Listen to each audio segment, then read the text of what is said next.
Inside every atom, inside every star, inside you, lies a force so powerful it holds the universe together. The strong nuclear force. It's the glue of reality. 100 times stronger than electromagnetism, yet it only works across the tiniest distances. But what if that glue was just a little weaker?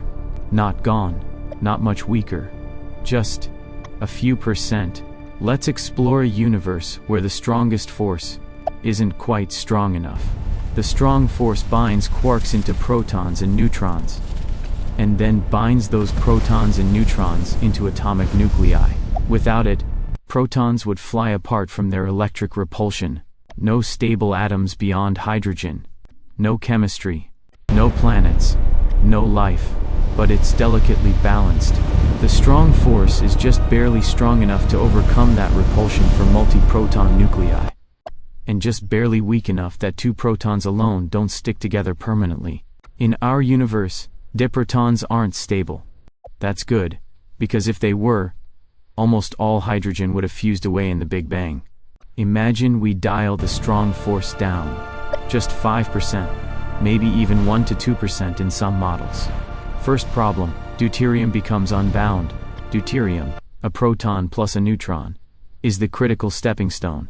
In the first minutes after the Big Bang, protons and neutrons collide to form deuterium. Then deuterium fuses into helium, and that unlocks the chain to carbon, oxygen, everything heavier, if the strong force is slightly weaker. The binding energy of deuterium drops below zero. Deuterium falls apart as fast as it's made. Result? Almost no helium produced in the Big Bang. Just trace amounts. Or none at all. The early universe stays mostly hydrogen. A vast, thin sea of single protons and electrons. Stars need helium fusion pathways.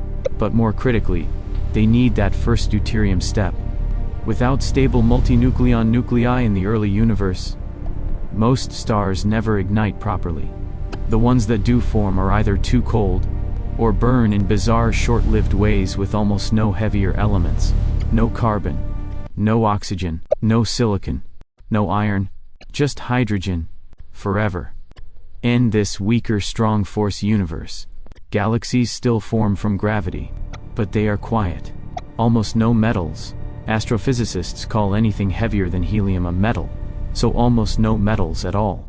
No rocky planets, no water, no complex molecules.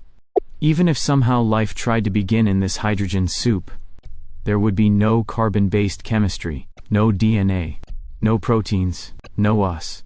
And stars? They would live strange lives, either too cool to fuse, or if massive enough, they might fuse hydrogen directly in exotic ways. But briefly, no long-lived stable main-sequence stars like our Sun that give planets billions of years to cook life. The cosmos would be a cold, dark, hydrogen-dominated expanse, beautiful in its simplicity, but sterile. Turn the strong force down just a little, and the ladder of complexity collapses at the first rung. Turn it up just a little, and diprotons form, hydrogen vanishes early, and stars burn out in cosmic blinks. The strong nuclear force sits in an astonishingly narrow sweet spot, perhaps only a few percent wide, allowing stable deuterium, stable nuclei, long-lived stars, and everything that follows. Is this coincidence? Or evidence that the rules of reality were tuned for complexity? For stars? For life? We may never know for sure. But when we look at the universe, and realize how easily it could have been otherwise, it becomes hard not to wonder. The next time you look up at the stars, remember, they're shining because the strongest force is exactly strong enough. Thanks for exploring the cosmos with me. Like and subscribe for more what-if journeys into the deep physics of reality. Until next time, keep looking up.